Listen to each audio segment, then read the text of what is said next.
not throwing to the wall. I'm ready. I'll throw this way. So I encourage a tape on the ball because I always stress getting that line to stand straight up. The reason for that is you're going to get the maximum amount of spins possible, and also the softball C. I don't care if the C is this way. I don't care if it's the other way, as long as I always say every finger has a home. The seams are our best friends, because that's what's really going to get the snap. So the first one is I'm just going to do wrist flips, okay? So even when I got to the college level, I did wrist flips every single day. Because if we forget to do flips, we're pushing the ball. And with pitching, we want to snap the ball. We don't want to push it. Just like the towel drill, when we're snapping, it's the same thing underhand. So I see this a lot, girls doing flips this way. The reason why I don't like this is we never pitch like this. We never pitch square, sorry. So I always have my girls get turned. They don't have to be completely turned, they can be a little bit out of 45, right? But they're still open. So I'm gonna snap it, and I'm focusing on getting that release point at my back hip. If I'm missing high, I'm in front of my back hip. If I'm missing low, I'm back here. So just some flips here. So I'm a little low, so I gotta adjust. Good. And I always say, especially with the little ones, yeah. How are you gripping the ball again? So I'm gripping the ball so I can walk around too. I call it the softball C, so I have my fingers placed on there. Some girls like to tuck their pinky, I always did, but smaller hands will probably have over there. So you got your middle finger on the line here, your bottom finger on that line there. That makes sense? Mm-hmm. And I always emphasize, we're not trying to kill our catcher. I'm not going back here and trying to throw it really hard. I'm warming up my snap. Just right here. Good. There you go. And I want to get that line to stand straight up. One more. Okay. Do we have any questions on the snap here? Or a release point? Not at all? Okay. The next drill, so again, it's going to be a progression. So the next drill, I'm going to get on my knee. I'm going to move that ball, just in case. Get my knee down here. So now I'm going to point at my target, okay? And I'm also going to work on getting that snap right at my back hip and also just getting my arm speed. So I'm low, so I need to adjust here. Still low, need to adjust again. There we go. So one thing is this, is you'll see this glove, a lot of times with girls, go out here. Goes out there, and I always call it like an anchor on a boat. It's holding you down. So we really want them to tuck the glove into their body. Sorry, Danny. When you said you're making an adjustment, it's low, what adjustment was that? So when I'm making an adjustment low, my back hip is my optimal release point. I'm releasing back here when I'm low. So I need to adjust and hold on to it a little bit longer. Yeah. Do we have any questions on this drill? Do one more here. So girls are going to want to bring it in there. It's still, you're just working on your snap. Snap the ball there. Don't try and kill the catcher again. Snap the ball there. Okay? What are you doing with your wrist? When you say snap, you mean that you're snapping your wrist? Yeah, so I'm snapping my wrist. So I know you don't want to push the ball. We want to get my wrist cocked back and snap it. Snap. Yeah, great question. Yeah. Any questions at all? Okay. So, oh yeah. So I'm envisioning this at practice with the catcher and pitcher, like them being wild. And so with practicing with a group of the kids our age, would you recommend doing pitching during practice, like the general practice? Is that going to waste everybody else's time? You know what I mean? If you have non-pitchers doing this drill, because we definitely have kids that are not going to be pitchers and catchers. Right. So do you recommend having like an additional practice for them, or how do you recommend? That's a great question. I mean, I know for me personally, we would be either at practice early or after, because you're absolutely right. You need them in the field. So whether it's 20, 30 minutes, sometimes it could be during practice if that's just what happens that day. But if you can get there a little bit early or a little bit after, I think that would help out, personally. I don't know if that's how at the high school level, we do it during, because we have, 2.5 hours and that's what we got. They can't show up early before school or anything like that. But yeah, pitching's a job, right? You got to put in extra time with it. So pitchers and catchers, if they can get there early, that would be great. Yeah. So you also, and I see this with my stepson, is everybody wants to pitch. Yeah. And so if you have that case where all the girls want to try their hand at it, then they pick a spot on a net or a fence, Yep. and they just go through their snaps and try to hit a target. That way it's not taking so much time to have to, go chase the ball, come back and get it. And then for those girls who don't want to practice it, that's fine. Then let's have another drill that they can do off to the side. So you can incorporate it as a piece of the practice if you've got enough girls who want to do it. If there's a substantial group, you just hopefully have another coach there to be able to monitor and keep them on task. But yeah, most of the time I see everybody wants to at least try it. Yeah. So you can make it a practice. Yeah, that's true. Okay, so the next drill I'm gonna do is called the tick-tock drill. So it's tick-tock like a clock, so we're working on getting on time. So we're getting on time with my lower body and my upper body, because sometimes you'll see a step and then arm goes, right? We want them to be in sync together so that we're using, both together to get that load. So I'm gonna have feet together, and I'm just gonna say out loud, tick-tock. So I'm gonna go tick-tock, right? I'm working on getting this on time. Tick-tock. And I'm still snapping, right? I'm not pushing the ball. Another thing too is stepping straight. So if you can I always encourage on the dirt, draw a straight line for pitchers. I mean, it's our line of force. In the gym, always get a line, because I want to step straight. I don't want to step out this way and throw with my shoulder. So I'm going to lead with my back hip. Tick-tock. Yeah. When you say step straight, your landing foot, are you talking about pointing that towards the catcher, or is that still pointing perpendicular? Yeah, so I would say start your toes in an athletic position on this line. We're gonna step here. So your foot isn't gonna be completely turned. We don't wanna close ourselves off. We don't wanna throw like this. Right, okay. Does that make sense? I call it clopened. This is a closed position. This is an open position. And I want it somewhere in the middle. The younger girls, they like clopen. They think it's a funny word. So I say in the middle of closed and open. Yeah, we'll do one more. So have them say it out loud. Tick-tock.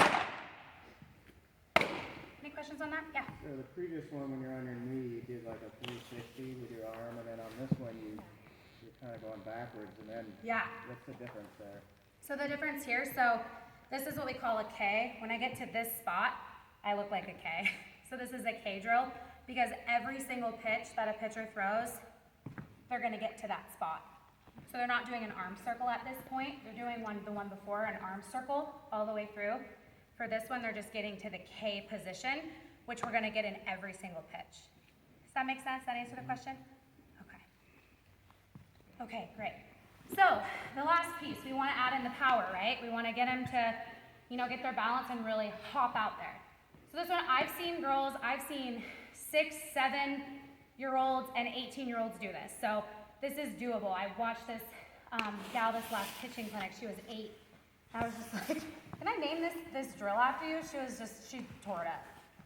So we're gonna work on our balance here. So I'm gonna bring, because I'm a righty, I'm gonna bring my left leg up here, and I'm gonna rock back, and then I'm gonna pitch. So this is working on getting my power and my stride foot, and making sure that my leg here is getting to this position, because our stride, not only do we want it to be as long as possible, we want to get it elevated, because that's where our power is going to come from. So we're going to rock up, back. Sorry, Danny's a good catcher. So that right there, I was too open, so I got to get closed more. Up, back. Made an adjustment, we got to do a little bit more now. Rock up, back. Yes. Question. Yeah. So right as you're coming forward, where is your belly button pointing? Right here, when I'm getting to this, my belly button would be facing, if I'm pitching, facing third base. Right. This way. I don't want her to be able to see East Lake, the middle of my pitch. Because if I'm here, where's my arm gonna go? That way. And I always say your back foot's kind of like the navigator. So my back foot's gonna help my arm go straight. It's gonna navigate it. you have a hand? Good? Okay. So the last piece, so I just wanted to talk about this because I saw this a lot when I was working with the pitchers, is how they set up on the mound. So I see this a lot, is their feet are really narrow. They're like this. And I always go over them and I push on them. I'm like, okay, can you fall over? They're really narrow. So with that, there's no power. So I say, okay, let's widen your feet a little bit. Get a little bit, not here, right? But just getting that stance so that you're powerful, right? You got a little bit of, you can actually drive on those feet. So that's just a constant thing that I see a lot from the little ones, is I just always adjust their base a little bit so they're a little bit stronger. Yeah. So that's kind of what I do. It's kind of the progression that I do with the girls. I mean, is there any questions on pitching at all? No? I got all. No, it's great. So if you've got somebody that's pitching high Yeah. or low, it's just release point, right? Oh yeah, just release point. Yeah. If you got somebody that's going left or right, what are some of the common mistakes they're making in their? Great question. So I say if we're too closed, so this is a closed position. So if I say closing myself off, if you look at my left foot, you see how it's in front of my back foot? I'll turn this way too. It's like this. They get here, this one's over, almost like I would throw into my leg. So what they do is the arm goes out this way.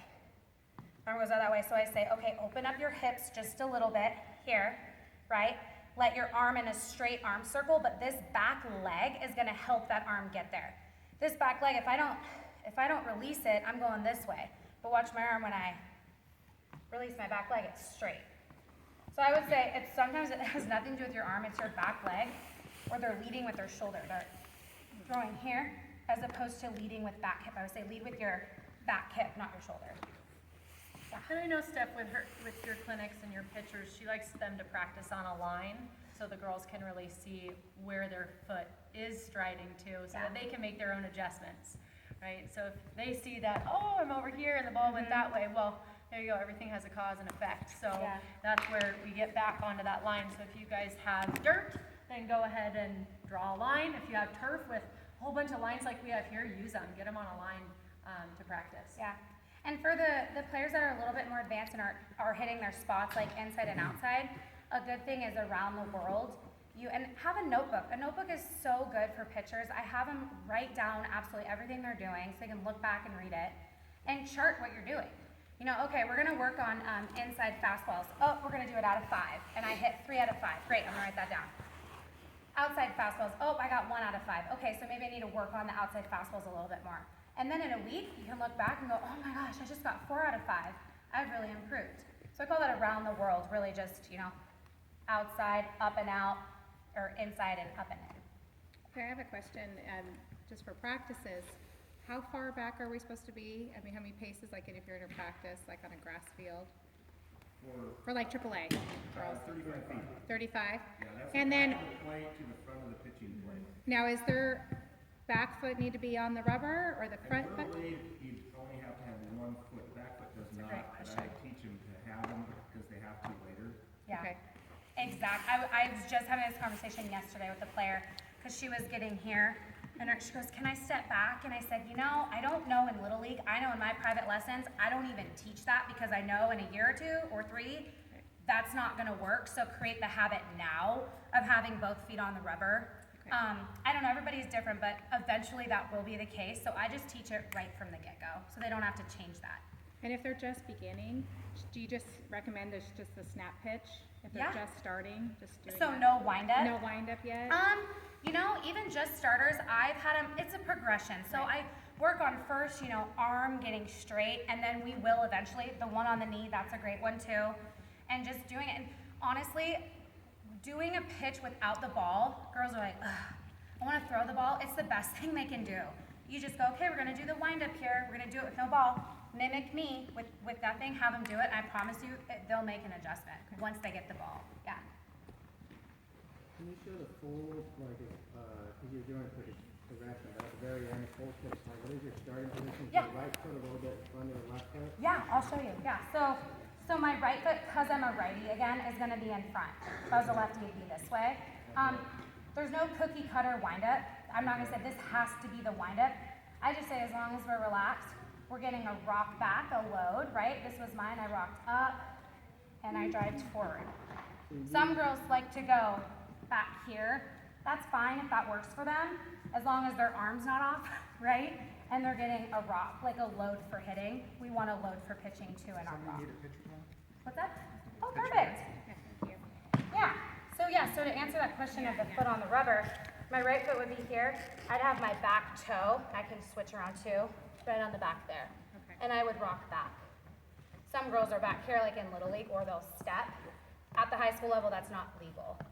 So I'd have back foot here, my rock, I rock like this.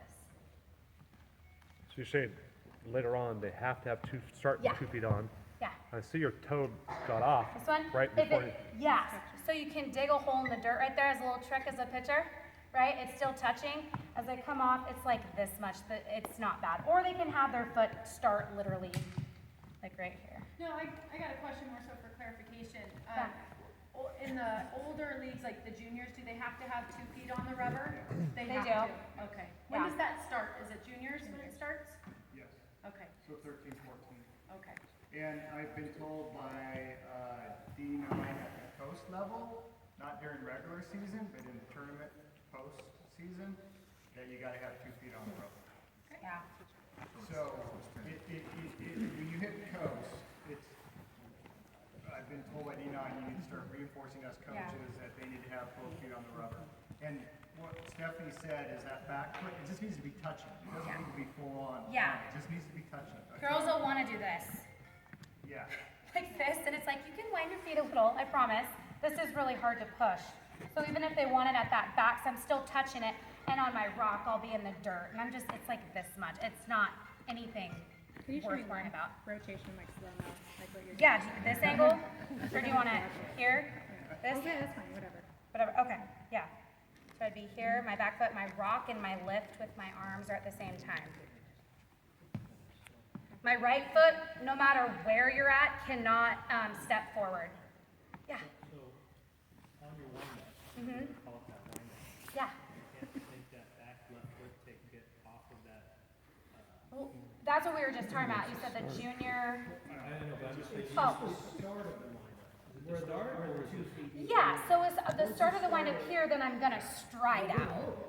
Yeah, You can't step back off of it once you start. right, correct. Yeah. Right. Yeah, yeah. So if you watch your left toe, if you watch your left front toe, if you watch her left front toe, This as one? she rocks back, it's still touching. Yeah.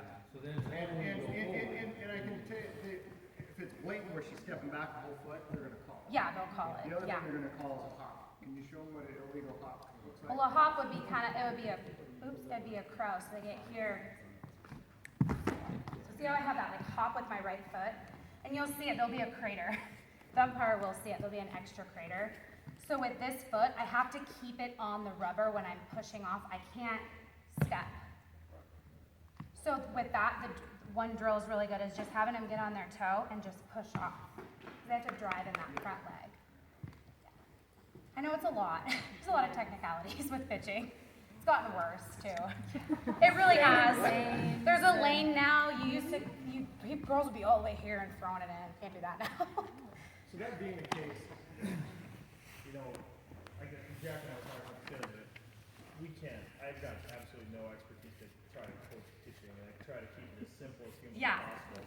I mean, is there, like, keeping it within the realm of these drills we talked about, is that probably the best way to do it? And then just reinforce that when they're going home to do snap drills Yeah. and those types of things to their parents? Yeah, those are pretty basic ones, I would say, and they can do them too, like with a squishy ball, just throwing it into the ball.